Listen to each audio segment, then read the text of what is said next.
Hello students, एक बार फिर से आप सभी को नमस्कार। स्वागत है आपका।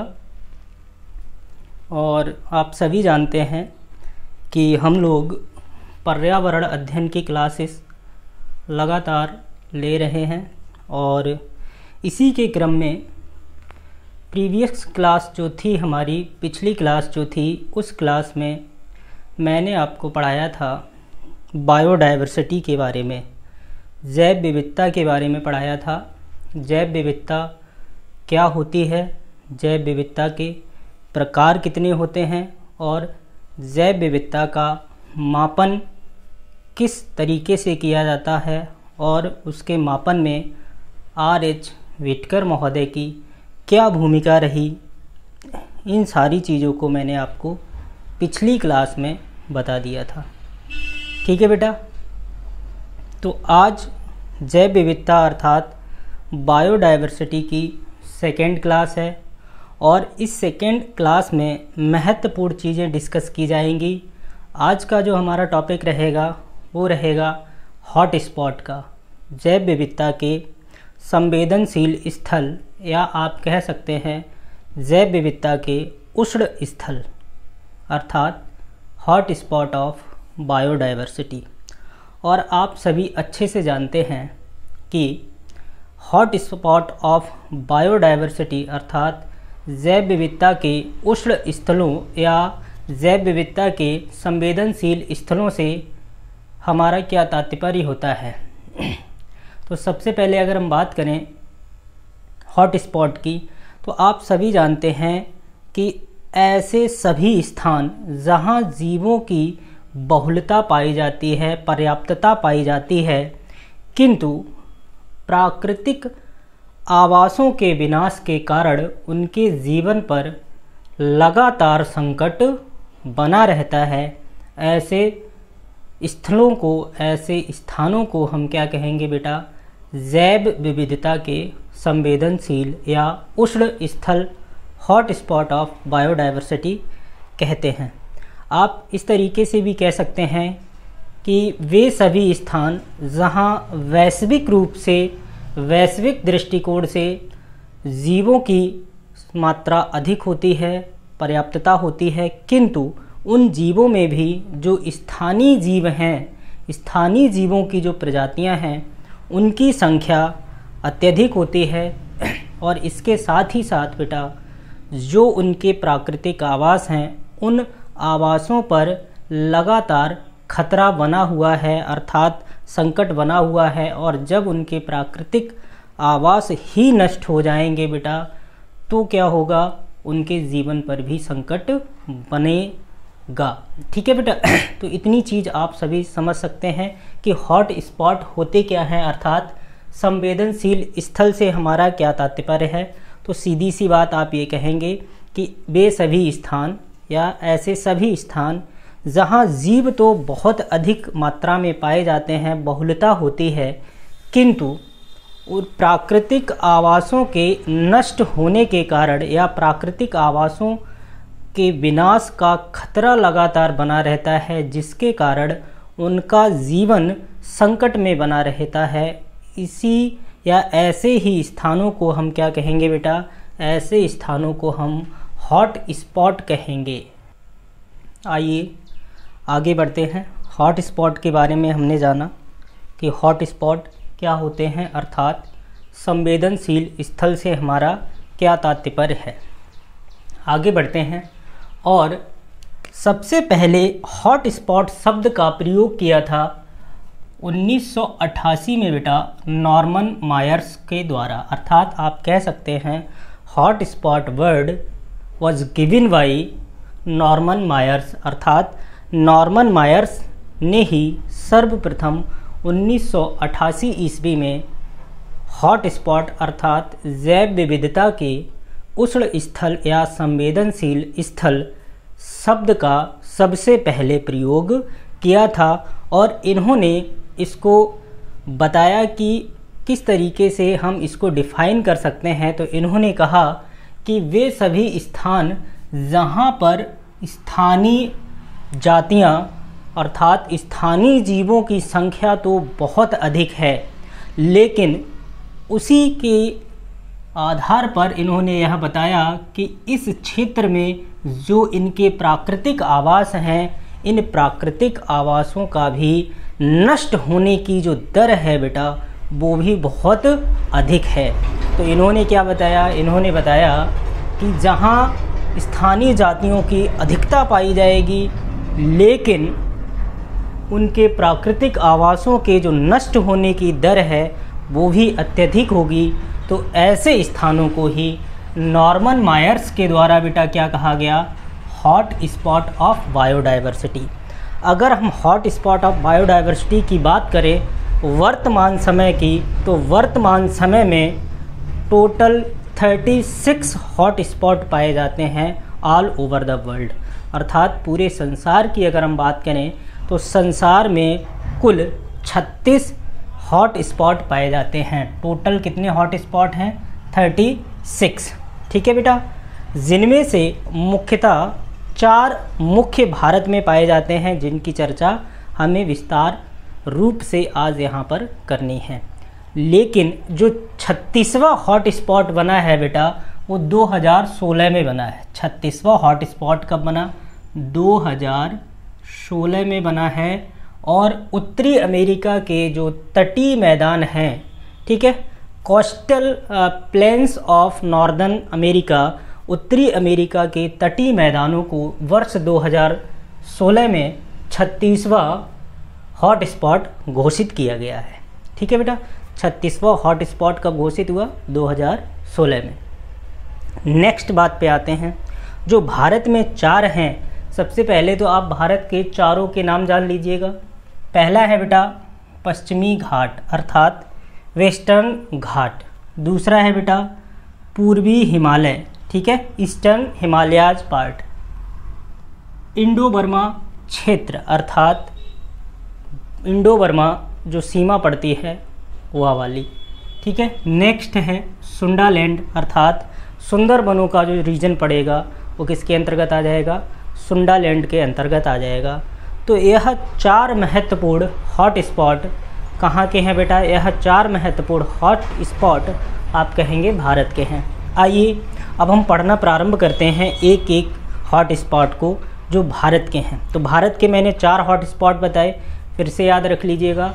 पश्चिमी घाट, दूसरा पूर्वी हिमालय, तीसरा बताया इंडो बर्मा सीमा और चौथा बताया सुंडालैंड। ये 4 हॉट स्पॉट हैं और इनमें नवीनतम हॉट स्पॉट है बेटा सुंडालैंड, जो वर्ष 2013 में यूएनओ, ठीक है, यूएनओ द्वारा घोषित किया गया है। तो अब हम बात करेंगे पश्चिमी घाट की। सबसे पहले हॉट स्पॉट की अगर हम बात करें तो सबसे पहले हॉट स्पॉट को अगर हम देखें बेटा पश्चिमी घाट है, और इसका विस्तार जो मिलता है बेटा भारत के दक्षिण पश्चिमी तटीय क्षेत्र से लेकर श्रीलंका के दक्षिण पश्चिम क्षेत्र तक यह फैला हुआ है। अर्थात जो पश्चिमी घाट है, पश्चिमी घाट का विस्तार अगर हम देखें तो भारत के दक्षिण पश्चिम का जो तटीय क्षेत्र है वह पूरा का पूरा, और इसके साथ ही साथ श्रीलंका का भी दक्षिण पश्चिम का जो पार्ट है वो किसके अंतर्गत आता है?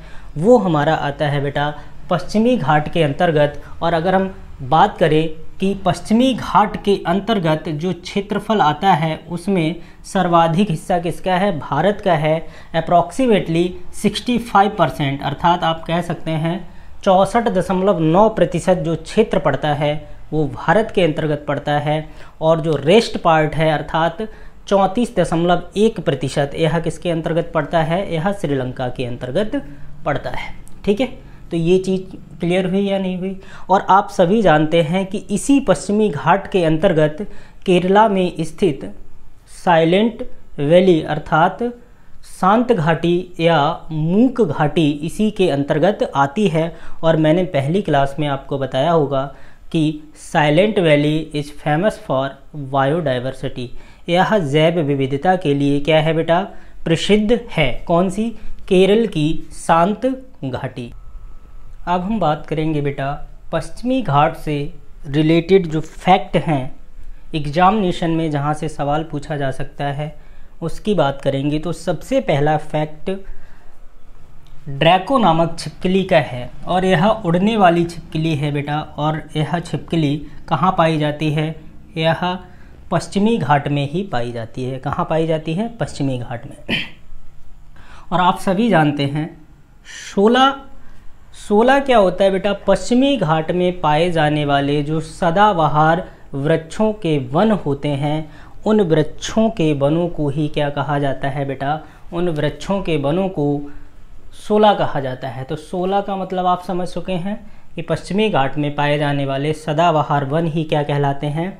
16 कहलाते हैं। पश्चिमी घाट को एक अन्य नाम अर्थात सह्याद्री पहाड़ी के नाम से भी जाना जाता है। सह्याद्री पहाड़ी इट मीन सह्याद्री हिल के नाम से भी जाना जाता है। और अगर हम बात करें बेटा सह्याद्री या पश्चिमी घाट की सर्वोच्च चोटी की, तो पश्चिमी घाट की सर्वोच्च चोटी जो है बेटा वो अनाईमुड़ी है। ठीक है, highest peak of western Ghat is Anamudi. और यह पश्चिमी घाट की ही नहीं अपितु दक्षिण भारत की भी सबसे ऊंची चोटी है।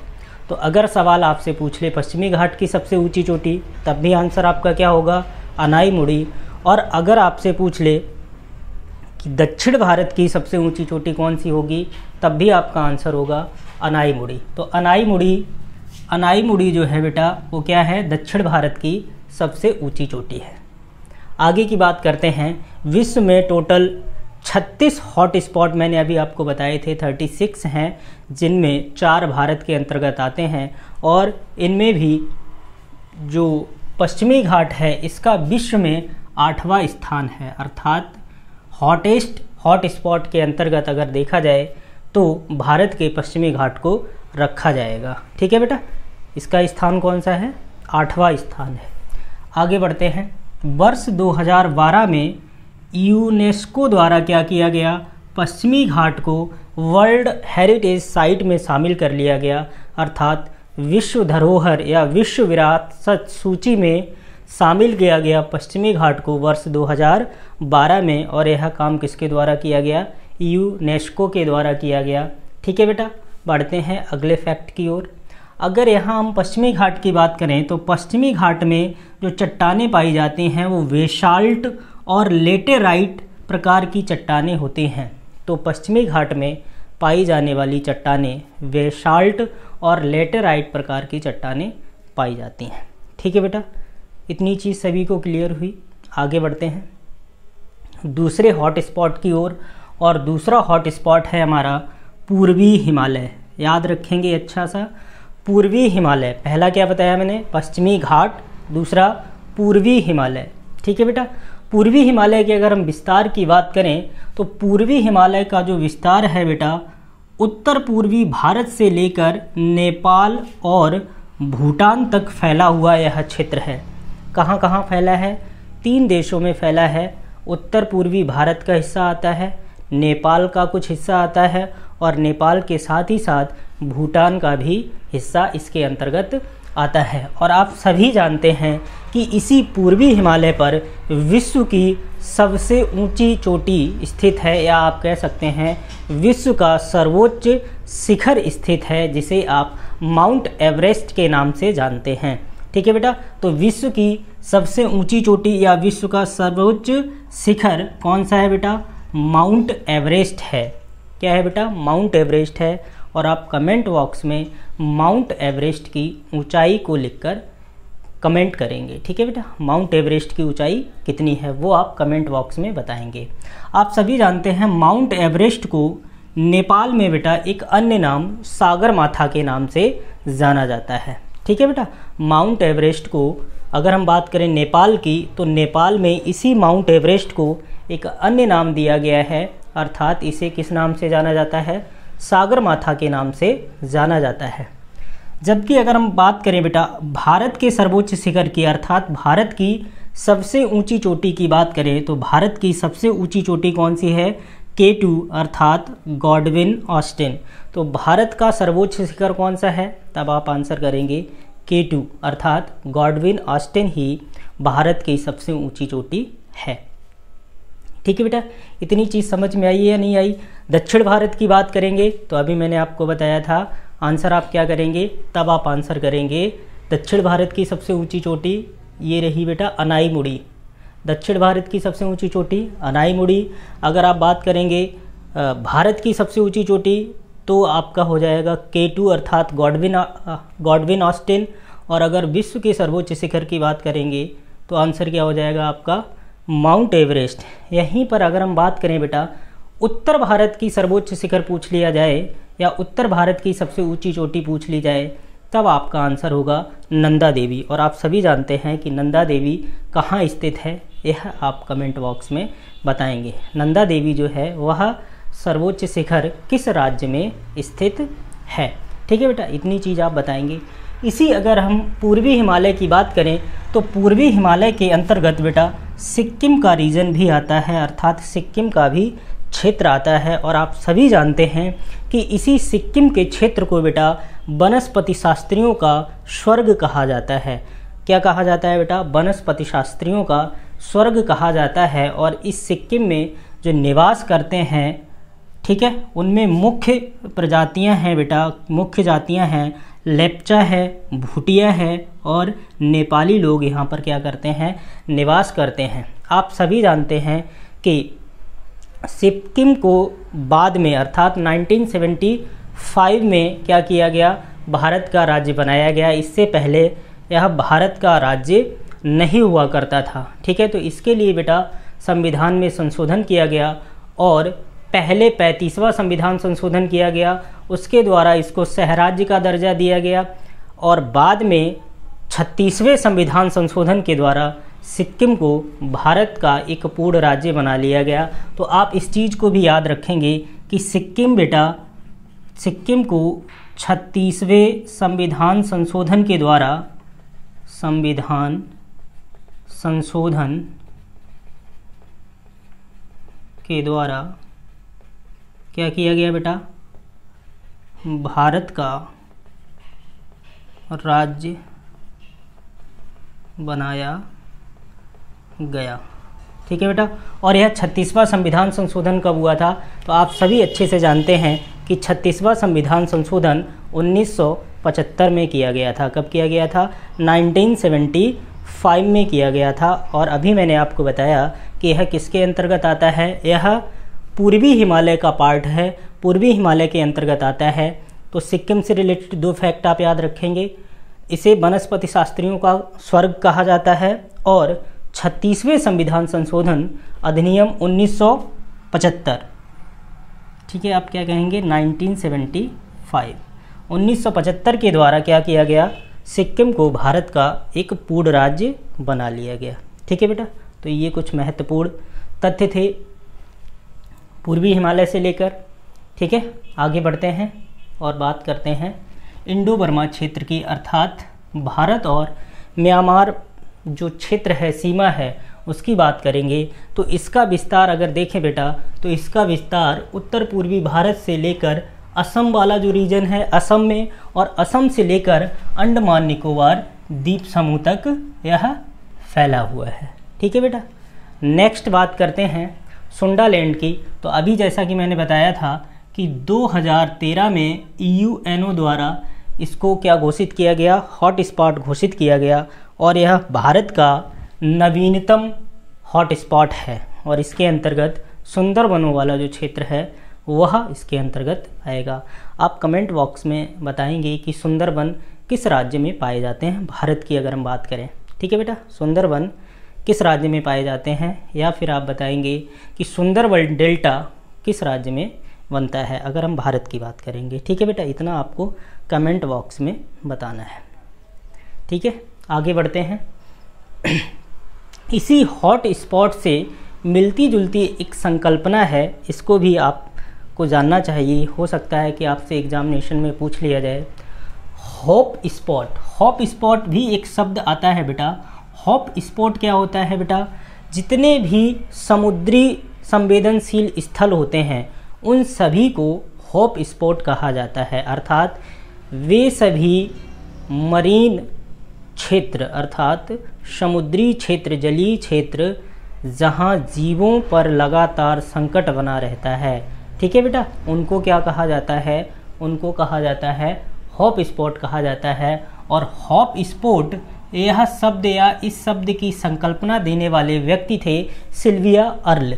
सिल्विया अर्ल ने ही क्या किया था बेटा, 2009 में एक मिशन चलाया था, मिशन ब्लू। 2009 में मिशन ब्लू चलाया था और इसी के तहत बेटा समुद्री जो हॉट स्पॉट थे या हॉप स्पॉट थे उनकी रक्षा करने के लिए एक संजाल तैयार किया था। ठीक है, तो यह आप याद रखेंगे कि हॉप स्पॉट शब्द किसने दिया, तो आंसर करेंगे सिल्विया अर्ल ने।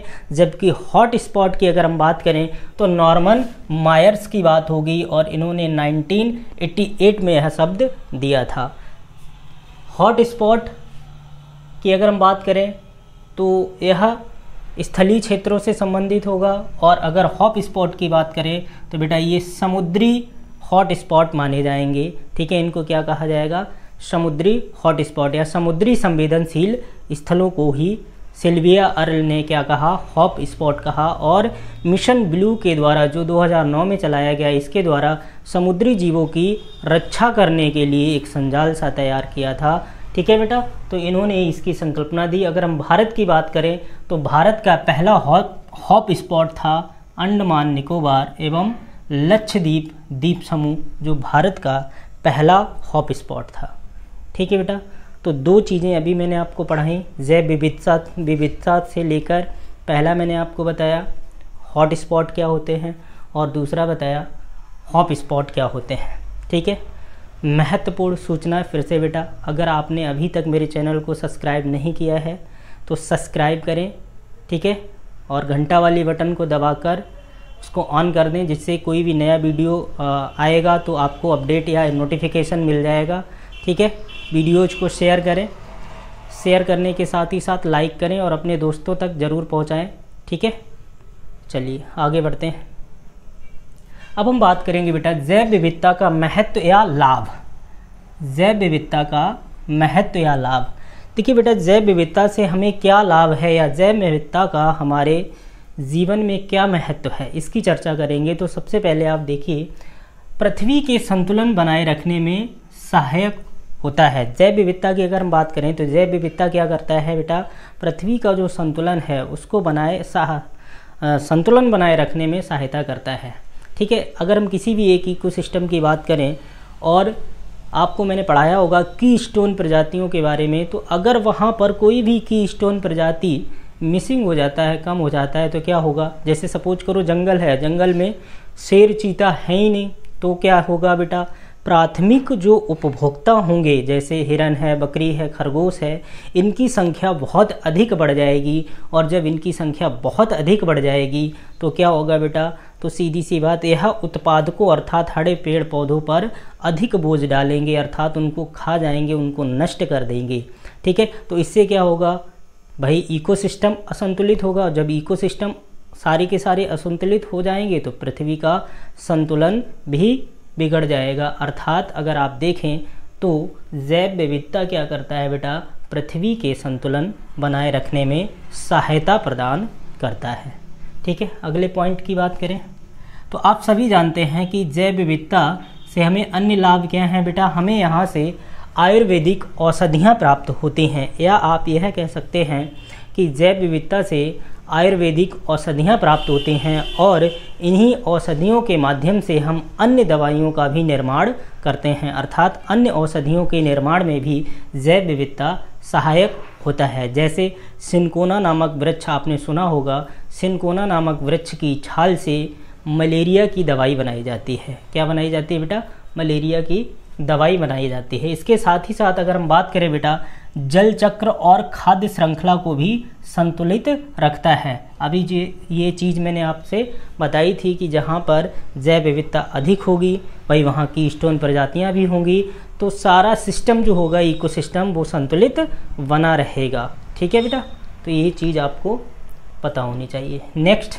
अगर हम बात करें खाद्य सामग्री की प्राप्ति, तो आप सभी जानते हैं कि अगर हम बात करें बेटा जैव विविधता से, तो यहाँ से हमें क्या मिलता है, विभिन्न प्रकार की खाद्य सामग्री प्राप्त होती है। जैसे फल हो गए, ठीक है बेटा, और जो नॉन वेज लेते हैं, ठीक है, उनके लिए बेटा क्या हो जाएगा, मटन, चिकन, ये सारी की सारी चीज़ें कहाँ से प्राप्त होंगी, हमें इसी जैव विविधता से ही प्राप्त होती हैं। तो खाद्य सामग्रियों की प्राप्ति, इसी के साथ साथ बेटा कच्चे माल की प्राप्ति, कच्चा माल भी यहीं से प्राप्त होता है। जैसे कागज़ निर्माण की अगर हम बात करें तो कागज़ निर्माण के लिए हमें लकड़ी अर्थात वुड कहाँ से प्राप्त होगा, जैव विविधता से ही प्राप्त होगा, ठीक है। विभिन्न प्रकार की औषधियाँ होंगी, विभिन्न प्रकार के जो पेड़ पौधे होंगे उनसे हमें क्या प्राप्त होगी, लकड़ी प्राप्त होगी। विभिन्न प्रकार के जानवरों की जो स्किन होती है, चमड़ी होती है, उसका भी प्रयोग हम उद्योगों में करते हैं, ठीक है। विभिन्न प्रकार की चीज़ें बनती हैं। तो यह सारी की सारी चीज़ें हमें कहाँ से प्राप्त होंगी, यह भी हमें जैव विविधता से ही प्राप्त होती हैं, अर्थात कच्चे माल की प्राप्ति भी हमें कहाँ से होती है। तो ये सारे के सारे क्या हैं, जैव विविधता के लाभ ही तो हैं, इनका महत्व ही तो है हमारे जीवन में। इसके साथ ही साथ जैव विविधता के कारण क्या होता है, पृथ्वी की सुंदरता बढ़ती है, अर्थात विभिन्न प्रकार की प्रजातियां होंगी, विभिन्न प्रकार के पेड़ पौधे, विभिन्न प्रकार के जीव जहां होंगे तो वहाँ क्या होगा बेटा, सुंदर दृश्य होगा। और जहाँ सुंदर दृश्य होगा तो आप सभी जानते हैं वहाँ पर क्या होगा, पर्यटन होगा और हमारे मन को आनंद आएगा, अर्थात मनोरंजन और पर्यटन में भी सहायक होते हैं। वैसे तो इसके बहुत सारे महत्व हैं, बहुत सारे प्रॉफिट हैं, आप सभी जानते हैं, लेकिन जो महत्वपूर्ण थे वो मैंने आपको करवा दिए हैं, ठीक है बेटा। तो ये क्या थे बेटा, जैव विविधता के महत्व की बात की। अब हम बात करेंगे बेटा जैव विविधता के विनाश के कारण, जैव विविधता किस तरीके से नष्ट हुई, ठीक है बेटा। जैव विविधता के विनाश के कारणों की अगर हम बात करें तो जैव विविधता के विनाश के कारणों की बात करें तो सबसे पहला और सबसे बड़ा कारण बेटा यही है, प्राकृतिक आवासों का जो विनाश हुआ है, उस विनाश के कारण ही जैव विविधता संकट में आ गई है, ठीक है। अगर हम बात करें बेटा हांगकांग वगैरह की, हांगकांग हुआ, बांग्लादेश हुआ, श्रीलंका हुआ, तो हांगकांग में तो अप्रॉक्सीमेटली 95% जो नेचुरल हैबिटेट्स थे, प्राकृतिक आवास थे, उनको क्या कर दिया गया, नष्ट कर दिया गया। किसके द्वारा, वही मनुष्यों के द्वारा नष्ट किया गया होगा, ठीक है। तो प्राकृतिक आवासों का जो विनाश हुआ उसके कारण क्या हुई, जैव विविधता में संकट आ गया, जैव विविधता विनाश के कगार पर आ गई। इसके साथ ही साथ वन्य जीवों का अवैध शिकार, अर्थात वन्य जीवों का अवैध शिकार, जो इलीगल हंटिंग होती है, इलीगल हंटिंग के कारण भी क्या हुआ बेटा, जैव विविधता का विनाश हुआ है। जैसे टाइगर्स हुआ, लायंस हुआ, इनकी संख्या दिनों दिन कम होती चली जा रही। हाथी दांत के लिए हाथी को मारकर लोग उसके दांत निकाल के ले जाते हैं। तो ये सब क्या है बेटा, अवैध शिकार के अंतर्गत आता है। तो अवैध शिकार के कारण भी हमारे जैव विविधता है, हमारी जैव विविधता का विनाश हो रहा है। आगे अगर हम बात करें बेटा प्रदूषण की, तो विभिन्न प्रकार का जो प्रदूषण है, उस प्रदूषण के कारण भी क्या हुआ है बेटा, जैव विविधता का विनाश हुआ है। जैसे आपने सुना होगा कि डाइक्लोफिनेक एक सॉल्ट आता था, उसके कारण क्या हुआ बेटा, उसके कारण गिद्ध जो थे वो लगभग विलुप्त प्राय हो गए हैं। तो डाइक्लोफिनेक का इस तरीके का इफ़ेक्ट हुआ है, ठीक है। तो ये सब क्या है बेटा, प्रदूषण, चाहे वो रेडिएशन हो, रेडिएशन अभी जो हम लोग मोबाइल वगैरह यूज करते हैं, इसके रेडिएशन से भी क्या होता है बेटा, जैव विविधता में ह्रास होता है, जैव विविधता में कमी आती है, ठीक है, विनाश होता है।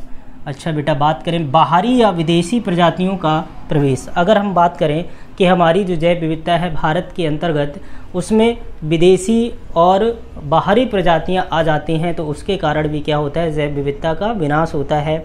जैसे आपने नाम सुना होगा गाजर घास का, कांग्रेस घास जिसे कहा जाता है, गाजर घास या कांग्रेस घास, या आपने नाम सुना होगा लेंटाना पौधे का। तो ये सारी की सारी बाहरी प्रजातियां हैं और यह प्रजातियां क्या करती हैं बेटा, जहाँ पर उगती हैं उसके आसपास अन्य जो प्रजातियां होती हैं, अन्य जो वनस्पतियां होती हैं, अन्य जो जीव होते हैं, उनको सरवाइव नहीं करने देती हैं। तो इसके कारण भी क्या हो रहा है भाई, उत्पादकों का ह्रास हो रहा है, अर्थात हमारी जैव विविधता विनाश के कगार पर आ रही है। तो बाहरी प्रजातियों के प्रवेश के कारण भी जैव विविधता का ह्रास हो रहा है, जैव विविधता का विनाश हो रहा है।